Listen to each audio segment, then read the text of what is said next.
Yeah, hi there. My name's Ben Wigfield. Hi there, my name's Nick Hall. Yeah, and good day from down under. Good day. We're living down in Australia now. So yeah, we've basically started renovating property back in 2002, and with the help of Julie, she was sort of guiding us through on the mortgage side of it all.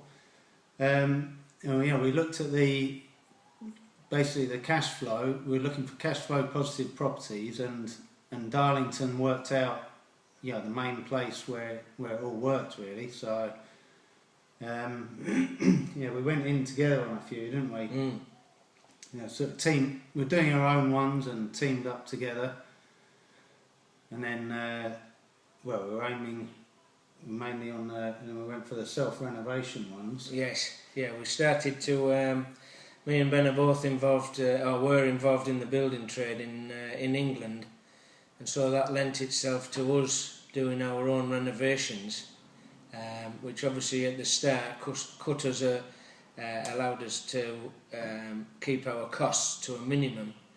And through that, and we identified place, like Ben was saying, Darlington, that was a low cost houses, so there was always positive rental in there, so we one of the properties which we bought for £10,000, which is a pretty good buy at the time. yeah Bargain of the decade. And then we sort of went on. As things progressed, one of our sort of big aims was to build up the team, both professional and on the tradesman side of stuff, and that really helped us move forward fast, didn't it?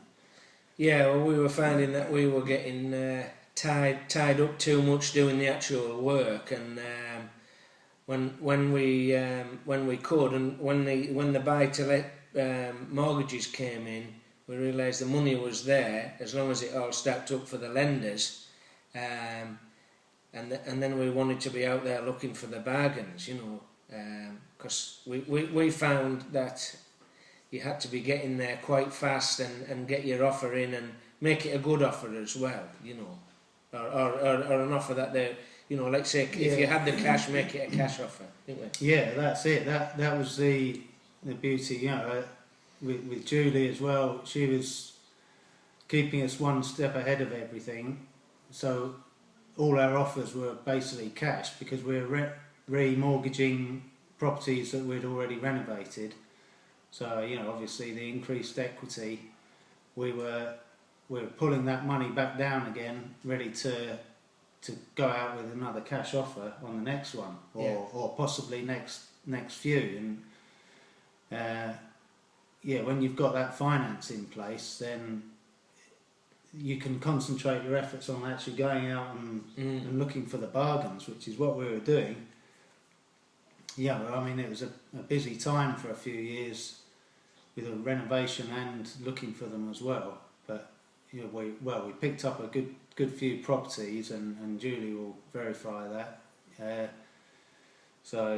And like Nick said, there was just a surge in the buy-to-let mortgages as soon as they hit the scene, which was around about 2001, 2002.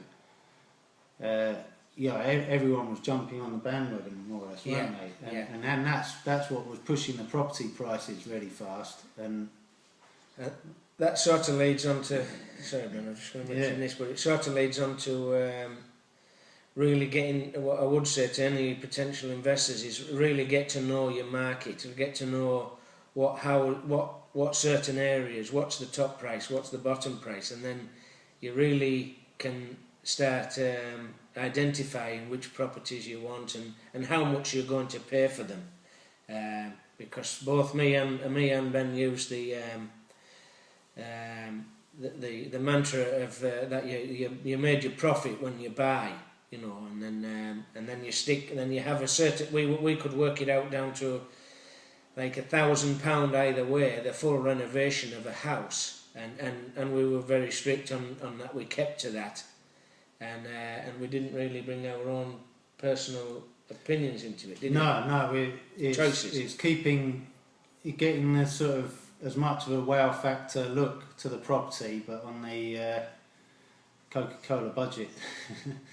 So yeah, we really we generally did as good a job as we could with the budget in hand. But you know, it's so easy to run away with the money on these renovations and go for the fancy taps and fancy tiling, and then your profit's gone. So you may as well just not bother at all to start with. You know, just well, following on from what Ben said there, it's you know, we both used to renovate the houses to a standard that we would have been happy to live in them. So we did all the essentials, and for us at that time it was damp proofing if they needed it, plastic windows, usually a new kitchen and bathroom, and central heating, and a pretty neutral paint and carpets throughout, but something that would wear quite well as well. You know, you are trying to make it attractive for a tenant, and the other thing is you want that tenant for a long time. You don't want them hopping in and out. Yeah, well, that's it. Probably about maybe 80 or 90% of the properties we did were, you know, just aiming at the rental market. Yeah, there were a couple that we got and we just turned them over, sold them just for a bit of a cash boost. But yeah, if you're aiming for all your properties for the rental market, you know, and then down the road when you want to come and sell them, they might need a little bit of touching up, but basically they're good to go for. That was our aim as well. We didn't want them to leave any big jobs to the end, you know, so that's why we did the central heating, and we used reputable, good trades that were giving us a good deal but doing a good job as well. You know, I think if you try and screw everyone down to the last penny, you're going to find that they don't really want to do a lot for you, you know, whereas if they're fair with you, you're fair with them, you generally end up with a fairly good deal. Yeah, and that's it. And all the, you know, we had a good window fitting company that you could rely on, and they were part of our team. You know, a good electrician and plumbers, and you know, every now and again you'd have to get someone else, but basically once you got that team together, you stuck by them, and then they'd stick by you, and they could get the job done. You know, as quickly as you could, because that's the other thing as well. You want a tenant in there as soon as you can, because you're paying money on that, whether it's been a cash buy through another mortgage, but basically you're still paying money on, you know, in interest on that money. So you want someone in there, to get the money back again as soon as you can. So you want the tradespeople to be in and out as quick as possible, and get the job done. Get there when they say they were going to get there, and do what they say they were going to do for the price that they said they would do it for. You know, so we were pretty good at sticking to budget. There was one or two probably went over budget, and like Ben was saying, just to go over that, we did flip over one or two and sell them on, because if you start getting low on your borrowing end, you can sell one or two, and as long as it doesn't affect you, you're not getting it all taken away in capital gains, then we did that a couple of times, and that boosted the coffers up.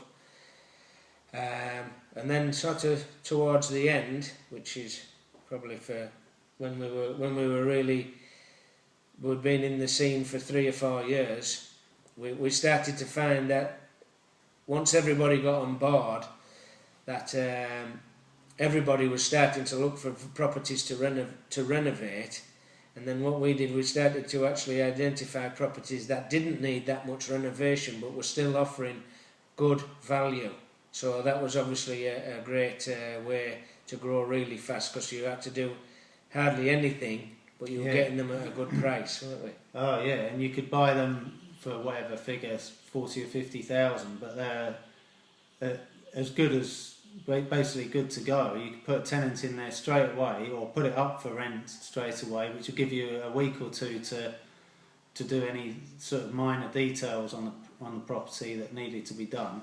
So within a couple of weeks, you've got that money coming in, and the figures still stack up. So, it's the ideal case scenario, really. You've got a decent property, the tenant paying for it, and and a little bit of spare cash after paying the mortgage. Yeah. So it's and for us, it was, I wouldn't go hell for leather at it. Feel your feet, feel your way into it, get to know the market, get your confidence up. But then once your confidence is there, make the move, and you will probably have to change your mindset as well, because I don't know about anybody out there, but when I first got my own property, my idea was always to keep my borrowing down to absolute minimum. But I've often thought back, and I've never borrowed so much but made so much as well, and that's still my philosophy now. You have to borrow to make the money, unless you're cash rich. The good debt and bad debt. The credit card debt is the bad debt, but the mortgage debt can be good debt as long as you're sort of buying right. And like Nick said, you've got to change your mindset to understand that you might be whatever £500,000 or £600,000 in debt, but you've got to just not think about it too much, otherwise you'll worry yourself too much. So, but as long as you stay in your debt and you know that it's all covered, then there's nothing wrong with being a few £100,000 in debt. If at the end of the day the properties are going up on the long term, and in the short term the tenant's paying for covering the mortgage. So and as Ben was saying there, when you when you first start up, you've got your one or two houses, and so you're really keen to get them out. But if you've got 10 houses, then you'll often find there becomes a ratio where you only need 6 or 7 of them rented out to pay everything. So then it starts to, the more you get, the easier it becomes. No, definitely, because it's going to be a very rare occurrence when they're all empty, or you hope so anyway. Yeah. So I think that's pretty much it really from down here. So from Australia, sunny Australia, we wish you all good luck. Yeah, you're investing, and give Julie plenty of business, because I'd highly recommend her. She was a great part of our team. Yes, an essential part of our team. Without the lending, we would have quickly come to a halt. So, thank you very much. Thank you. Good luck. Bye.